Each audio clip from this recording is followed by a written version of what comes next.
Assalamualaikum warahmatullahi wabarakatuh. Kaifa halukum? It's me, Amelda. Barnamiju Birosah Takriful Islamiyah Jam'iyah Nahdlatul Ulama Indonesia.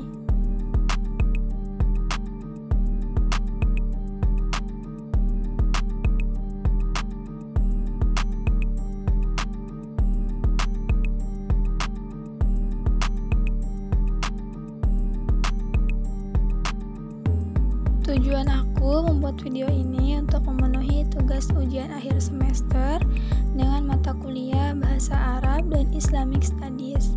Kali ini aku bakal bahas tentang biografi dan perjalanan hidup Umar Al-Khayyam. Nah, sebelum masuk pembahasan, di sini aku akan bacain tentang biografi Umar Al-Khayyam. Umar Al-Khayyam adalah seorang polimatik, matematikawan, astronom, filsuf, dan penyair Persia. Beliau lahir di Naisabur di timur laut Persia pada tanggal 18 Mei. Beliau hidup sezaman dengan pemerintahan Seljuk sekitar masa Perang Salib pertama. Lalu beliau wafat pada tanggal 4 Desember.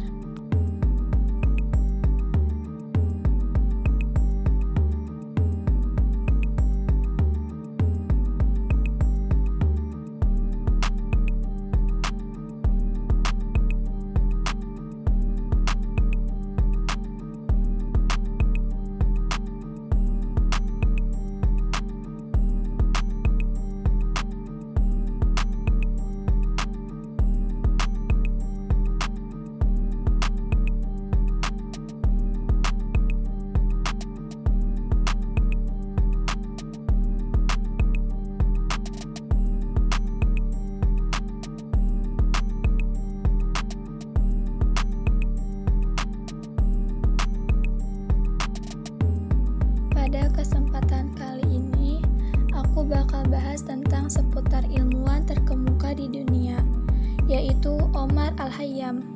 Pada kesempatan ini, aku bahas tentang biografinya dan buku apa sajakah yang sudah dikeluarkannya, dan bagaimana perjalanan hidupnya. Umar Al-Khayyam adalah seorang ilmuwan muslim terkemuka, dan beliau juga termasuk ilmuwan dunia terkemuka dalam bidang matematika, sekalipun ia kebanyakan dikenal karena popularitasnya sebagai seorang filsuf besar dan sebagai penyair yang namanya bersanding dengan syair-syair indah yang dikenal sebutan ar-rubaiyat atau syair 4 baris. Umar Al-Khayyam, ia bernama lengkap Abu Al-Fadhiyat ad-Din Umar bin Ibrahim Al-Khayyam An-Naisaburi. Sedangkan nama panggilannya adalah Al-Khayyam atau Al-Khayyami karena ketika masih muda dia bekerja sebagai tukang pembuat tenda. Umar bin Al-Khayyam adalah seorang berkebangsaan Persia. Dia lahir di Naisabur di Irak. Pada saat itu, Naisabur merupakan salah satu pusat peradaban Islam. Banyak sumber yang berbeda pendapat tentang tanggal lahir seorang ilmuwan matematika ini. Sebagian sumber mengatakan bahwa dia dilahirkan pada tahun 440 Hijriah. Al-Khayyam berhubungan dengan para raja dan pemimpin negara, sehingga dia mendapatkan tempat di sisi mereka dan mengangkatnya pada kedudukan yang tinggi. Sebagai pengakuan atas kemampuan ilmunya, bahkan ada yang meriwayatkan bahwa Sultan Seljuk Jalaluddin Malik Shah menjadikan sebagai teman dekatnya. Selain itu, Al-Khayyam menjadi teman menterinya, yaitu Zammulmul, yang dikenal sangat memperhatikan ilmu dan kesenian, dan membangun sekolah An-Najmiyah di Baghdad. Sebagaimana juga ada meriwayatkan bahwa Al-Haqqan Samsul sangat suka dan kagum padanya, sehingga dia mendudukannya bersamanya di atas sofa raja sebagai penghormatan atas ilmunya. Umar Al-Khayyam dikenal sebagai seorang filsuf dan penyair muslim yang besar. Dia memiliki popularitas khusus karena syair-syairnya yang dikenal dengan sebutan Perbaiyat Al-Hayyam, yaitu syair 4 baris Al-Hayyam. Syair-syair ini telah diterjemahkan dalam berbagai bahasa di dunia dan mendapatkan sambutan yang sangat mengagumkan. Hingga popularitasnya dalam bidang-bidang syair mengalahkan popularitasnya dalam bidang matematika dan astronomi. Namun yang terakhir ini menjadi berhalaan kita adalah bahwasanya Al-Hayyam merupakan salah satu penemu di bidang matematika. Al-Hayyam telah berhasil menyelesaikan 13 macam persamaan aljabar yang dianggap sebagai peringkat ketiga dalam menyelesaikan soal-soal dengan benar. Dia juga sangat memperhatikan hal itu, sehingga dia mengarang macam-macam persamaan aljabar. Dia berhasil menyelesaikan soal-soal sulit dalam hitungan trigonometri dengan menggunakan persamaan aljabar. Dia juga berhasil dan mampu menyelesaikan soal-soal aljabar yang sulit. Dan buku-buku yang dikarangnya merupakan buku yang pertama kali memberikan penyelesaian terhadap soal-soal seperti itu dan melampaui kemampuan orang-orang yang ada sebelumnya. Dia juga berhasil menghitung nilai akar susun pada angka 2. Dengan yang ada pada saat itu, dia juga berhasil menyelesaikan beberapa macam persamaan derajat ketiga dan menggunakan potongan-potongan kerucut. Al-Hayyam menjelaskan bahwa penyelesaian soal-soal yang dilakukannya didasarkan pada koordinat dalam geometri analisa. Karena itu dia telah mendahului ahli matematika. Al-Hayyam memiliki prestasi yang sangat menonjol dalam ilmu astronomi. Ketika Sultan Jalaluddin Malik Shah memintanya untuk memperbaiki kalender, maka dia membuat kalender terbaru yang lebih akurat daripada kalender Gregorian yang ada di dunia saat ini.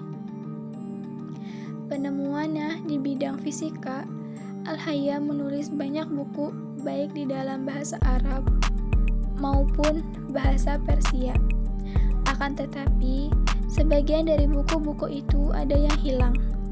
Berikut buku-buku yang terkenal dalam beberapa ensiklopedia ilmu pengetahuan alam di bidang astronomi sendiri, yaitu ada kitab yang berjudul Dars Malik Shah, merupakan kitab yang berisi tabel-tabel astronomi penting, dan dari bidang fisika ada kitab Risalah fi Ma'rifati Iqdar Azhar wal Fidda.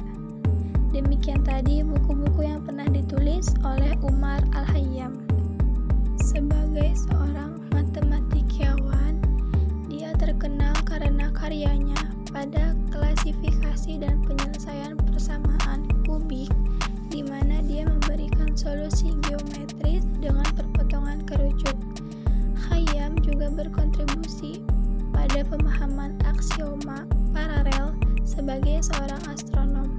Ia menghitung durasi tahun matahari dengan presisi dan akurasi yang luar biasa, dan merancang kalender Jalali, kalender matahari dengan siklus interkalasi 33 tahun yang sangat tepat, yang menjadi dasar bagi kalender Persia yang masih digunakan setelah hampir 1 milenium.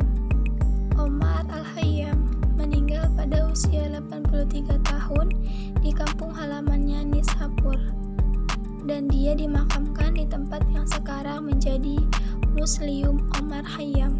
Salah satu muridnya, Nizami Aruzi, menceritakan kisahnya. Ditemani salah satu ilmuwan yang telah bekerja sama dengannya di kalender Jalali, ketika dia membuat ramalan bahwa makam saya akan berada di tempat di mana angin utara dapat menyebarkan mawar di atasnya. 4 tahun setelah kematiannya, Aruzi menemukan makamnya di permuka pemakaman di kawasan Nishapur yang besar dan terkenal di jalan menuju Maf, seperti yang telah diramalkan oleh Al-Khayyam. Ar-Razi menemukan makam yang terletak di kaki tembok taman, tempat pohon pir dan pohon persik menjulurkan kepala dan menjatuhkan bunganya, sehingga batu nisannya tersembunyi di bawahnya.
Cukup sekian penyampaian video kali ini tentang Umar Al-Khayyam. Kurang dan lebihnya aku mohon maaf. Sampai bertemu di video selanjutnya.